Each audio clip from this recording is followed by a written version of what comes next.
And I'm going to turn it over to Caitlin O'Neill, who will introduce herself and tell us about her experiences.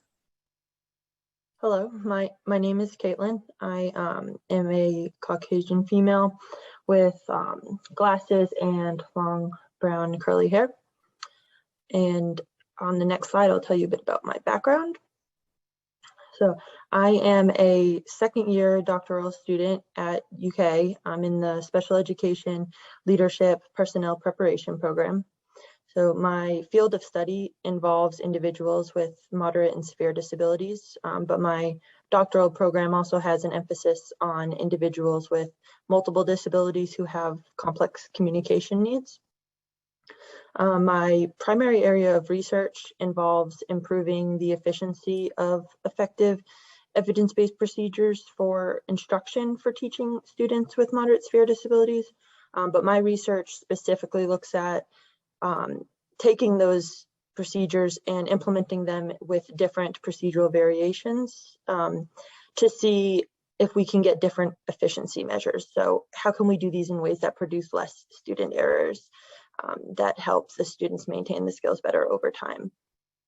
I also collaborate with 2 UK professors to lead a research team that's focused on methods for teaching adolescents with moderate intellectual disabilities how to self-instruct. So taking mobile technology like smartphones and using that when you're faced with an unknown task instead of needing to rely on adult prompts every time. So my LEND practicum experiences, throughout my time in the LEND program, I had opportunities to participate in a wide variety of comprehensive interdisciplinary experiences. These included lectures and presentations, practicum experiences, leadership opportunities, as well as the family rotation and self-advocacy rotation. My 2 primary areas that I chose to focus on during my practicum experience hours were experiences that taught me about addressing the needs of individuals with complex communication needs, as well as addressing the needs of individuals with autism. And I approach this from across the lifespan as well as across disciplines. So for today, I'm going to give some examples of these experiences that I will take with me to shape my future work. So the first category was a variety of experiences related to meeting basic communication needs. For example, I participated in a series of modules and trainings related to communication, as well as alternative and augmentative communication devices. These trainings provided a comprehensive approach to understanding and providing access to communication for all students, and included recognizing communication, especially in students with complex needs, as well as understanding factors that can limit communication and implementing strategies to build communication and embed it throughout the day. This information was critical for me to learn how to teach future educators, because many students with complex communication needs enter elementary school without a clear communication system and then exit high school without that system in place. And I learned through my experiences that 58% of students who need alternative or augmentative communication don't have it in place. And that is just way too high of a number. It should be 0. It's unacceptable because everybody has a right to communicate. So some other experiences as part of my communication-based hours were a series of short films and documentaries that were created by non-speaking individuals who use alternative modes of communication of all types of sorts. And this allowed me to learn about their experiences from their perspective rather than from someone who is talking about them, which is crucial and important to always listen to the voice of the person that you're learning about. I also learned about, I observed teams of experts through what was called the ECHO. And these were experts who met with members of the community to provide recommendations on case presentations. And the case presentations allowed the participants in the panel to support a community member through real-time problem solving. So they identified possible strategies and solutions to support the individuals they serve. And it just so happened that I knew one of the students from one of the case presentations. It's presented anonymously. I just knew the person who was presenting. So through something else I was involved in, I was able to see that student's teacher implement the strategies suggested during the session and the progress the student has made as a result. And that just showed me how this is a valuable service that is available for the community, and how useful this information is for everyone involved, and how we should spread this knowledge more to really improve outcomes. So next, I'm going to talk about my experiences related to individuals with autism. Starting with the youngest, I was at the autism diagnostic clinics, separate from the MAC that was discussed earlier. This one was through the Kentucky Office for Children with Special Health Care Needs. So twice a month, I was able to observe these in more rural or not close to Lexington locations throughout Kentucky. I was able to learn about the process of determining an autism diagnosis for toddlers through adolescence, and how to deliver family support needs in that context. And something unique about this placement is it taught me how trauma can manifest in ways that can be misinterpreted as autism. And I think that's a critical distinction that professionals of all sorts should be aware of in order to ensure that we're truly meeting each child's needs to the best of our abilities to match their experiences. Another experience I had was I spent one day a week in a classroom that served students with autism at the Kentucky School for the Blind for a couple of months. And this experience taught me about interdisciplinary approaches to meeting the needs of students with autism, and gave me opportunities to work directly with them, as well as other students who had a wide range of needs with and without autism.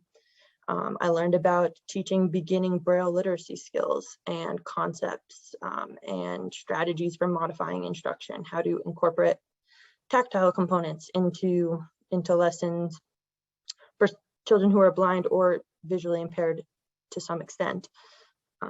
I was able to learn about how we can modify what we know about orientation and mobility services, speech language therapy, occupational therapy, etc., how to modify those sessions for a student with autism who has a visual impairment as well.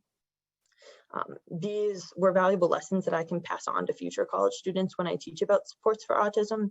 And why I felt that this experience was significant was because much of what we learn about supporting students with autism in our classrooms involves visual components. So I think it's our responsibility to not be at a loss for what to do when you have a student with autism for whom these visual supports are not going to work because they also have visual impairments. And then one other thing that this placement taught me was how to differentiate when a student who does not have autism appears to have autism due to sensory deprivation that can result from varying degrees of deaf blindness, which is something I hadn't thought about before. And then I also had an experience for a weekly social group for teens with autism to help them learn social nuances and support them in participating in activities with each other. But actually the main experience related to autism that I wanted to discuss on the next slide is my involvement in Len's self-advocacy practicum rotation. This was a collection of self-advocacy experiences, but together it's been one of the most valuable experiences for me as part of the LEND. And that's due to the extent to which it's expanded just my general worldview and perspective on how I interpret autism. These experiences involved a variety of situations in which I was able to learn about autism directly from people with autism themselves. So at this point in my presentation, I'm going to switch to saying autistic individual rather than child with autism. And this is a switch from person first language to identity first language. And the reason I'm doing that is to respect the stated preferences of the people who I'm talking about and how they prefer to be referred to. So as part of my experiences in the self-advocacy practicum rotation, I had frequent in-depth conversations, both one-on-one as well as group discussions with autistic individuals about their perspectives on key issues related to disability, as well as just their life experiences. And I was able to read content they had produced, whether that was a blog, an article, a presentation they designed. I attended a conference that was titled Understanding Autism Through the Actually Autistic Lens.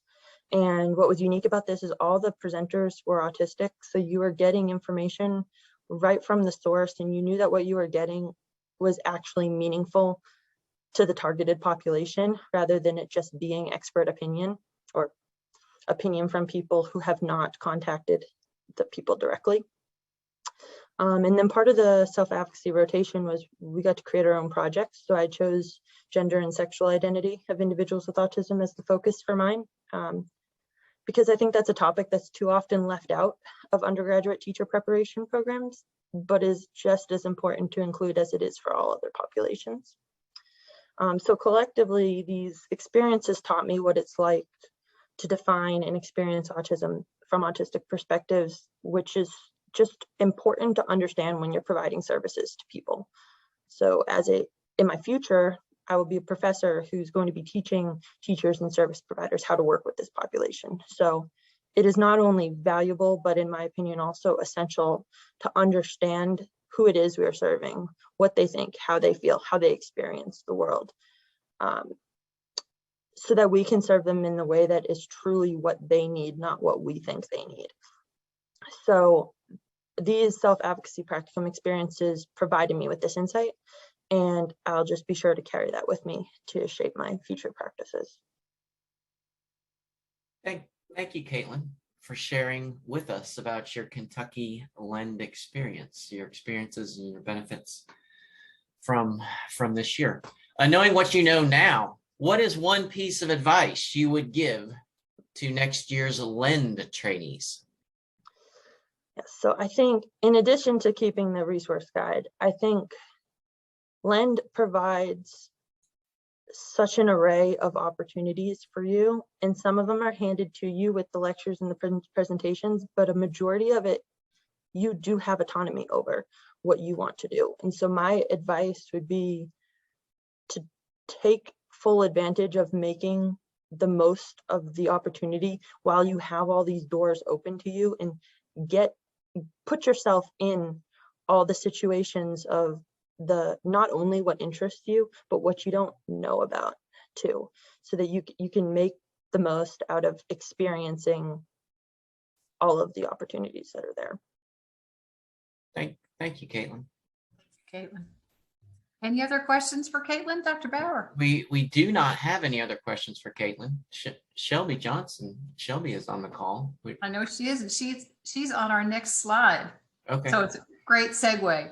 And one thing I'm going to introduce you all to the rest of the trainees for this year, but I want to just say, in looking back on Dr. Toomey and Hannah and Morgan and Caitlin, I hope you've been able to see how it's such a range of folks who have come together with all of their own expertise, and how they've all really dug into this curriculum and this program and are taking all this new learning with them into their leadership that they will bring to the whole state of Kentucky.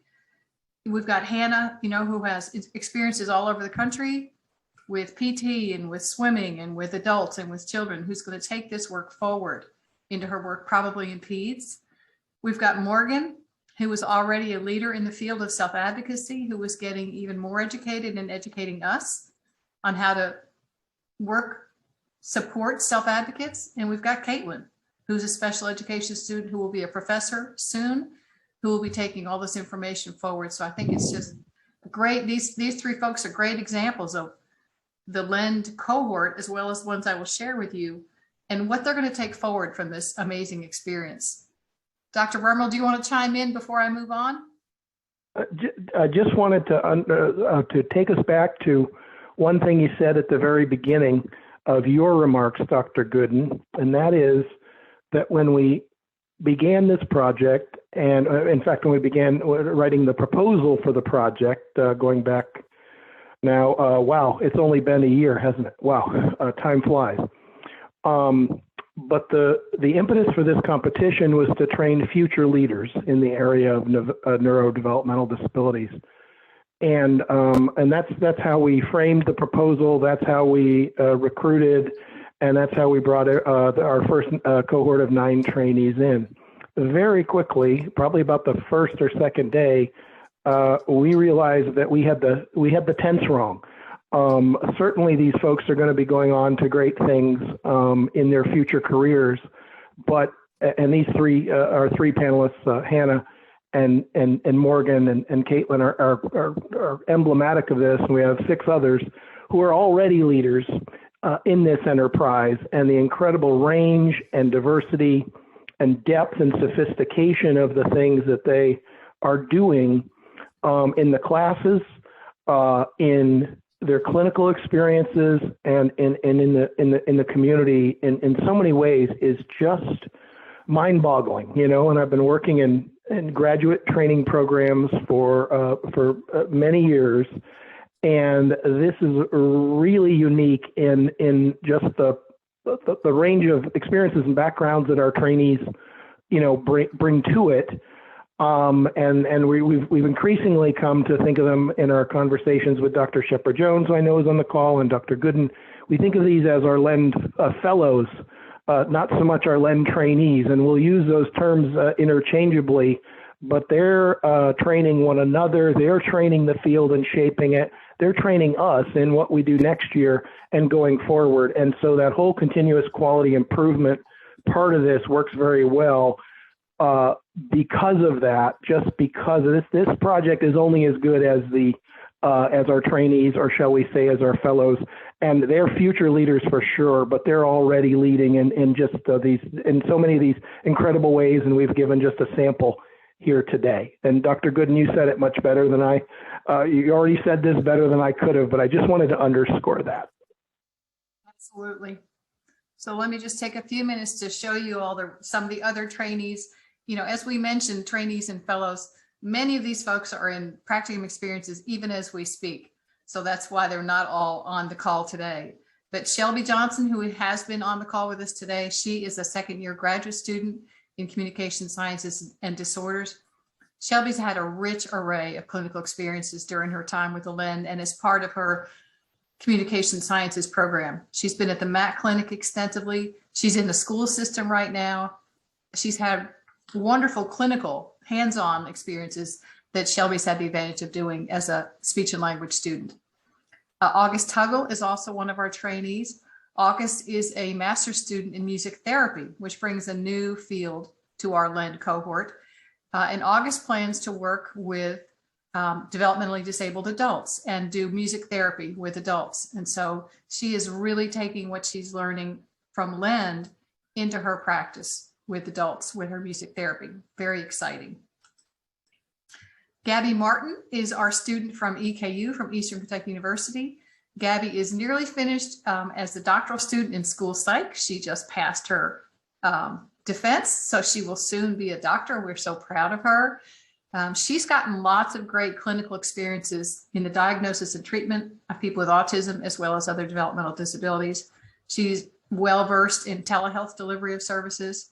She has led some of the groups that our other trainees have participated in. So she, again, is already a leader in her field, and we're excited to see where Gabby goes. Tanya Torp is our family member and also an advocate. And many of you may know Tanya because she is a community activist in the Lexington area. She has done a variety of things while she's been with LEND. I don't know how the woman sleeps. She has children herself for whom she advocates. She's a social justice champion. She keeps us all current with the questions and the concerns that she raises.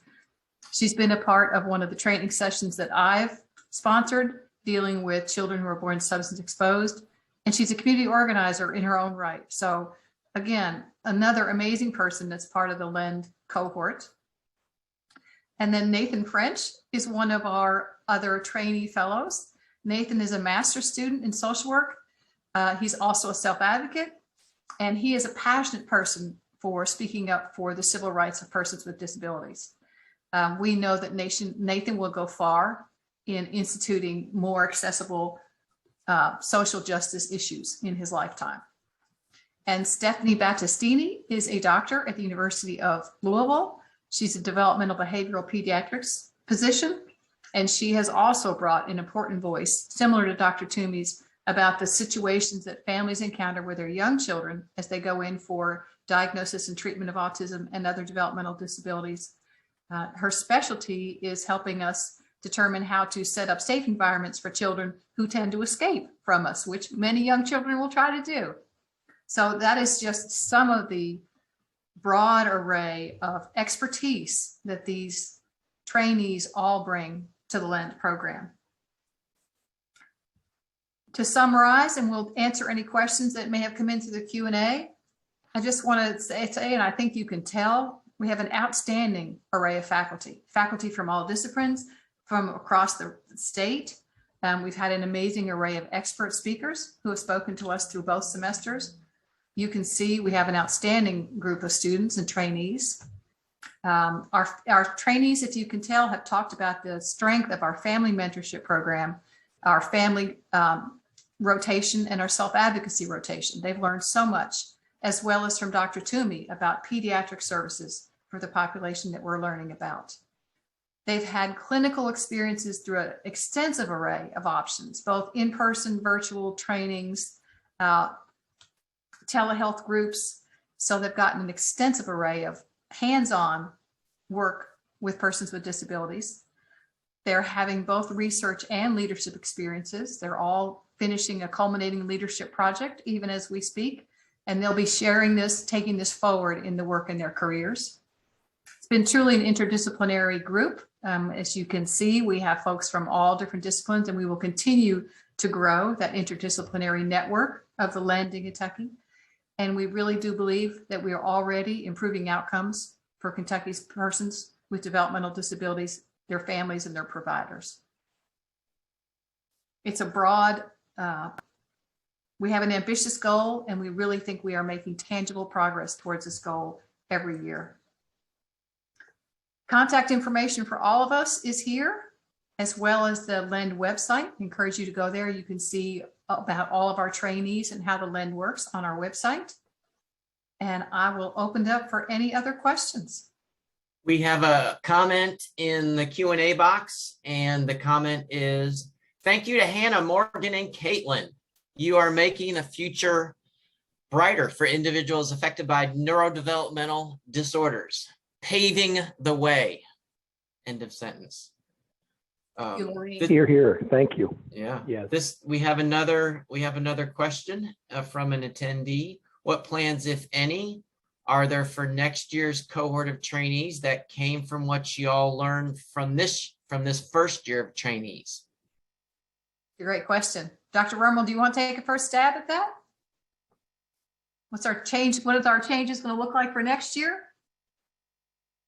What plans, if any, are there for next year's cohort of trainees that came from what you all learned from this first year of trainees?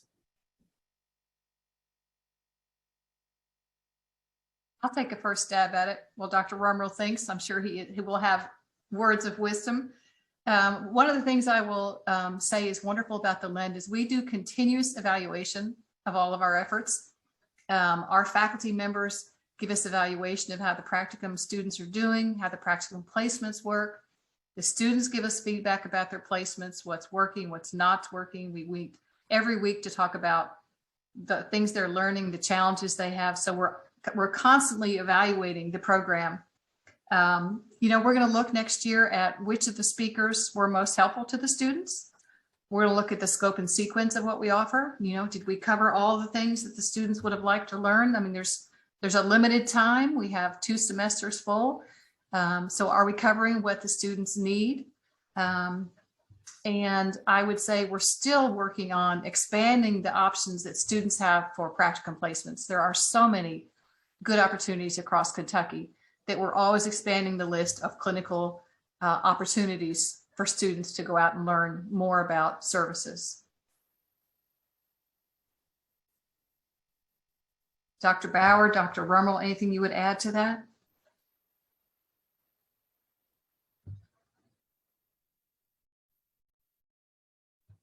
I would just reiterate what Dr. Gooden has said, and continue to, and this is certainly the first year, so I know we will continue to expand the number of placement options, the number of opportunities for placements next year, and we'll continue to evaluate as well the presenters, the guest speakers that we've invited, and and certainly invite them back, as well as see some places where opportunities to invite other presenters as well. So, Dr. Toomey, anything you want to add? yeah. I'm really excited for the upcoming year. I'm still excited for this cohort. I know you guys are still part of it. But I would love if there is some way that my role in this can also incorporate some of the advocacy work that we're trying to do here in the College of Medicine, and hopefully I can make advocacy a big focus of my role next year. And but I just generally appreciate the opportunity to get to spend so much time with so many people who care about patients that I think about every day and are near and dear to my heart. I'm sure you all can tell that there's passion in every person that's involved with this Lend. There is passion for this work. There was passion across the state when we wrote this proposal. That's a big part of what helped us get it funded, was the passion of people who are caring about these services, as well as the stellar work of Dr. Shelby Johnson and Dr. Wormel to get this program off the ground.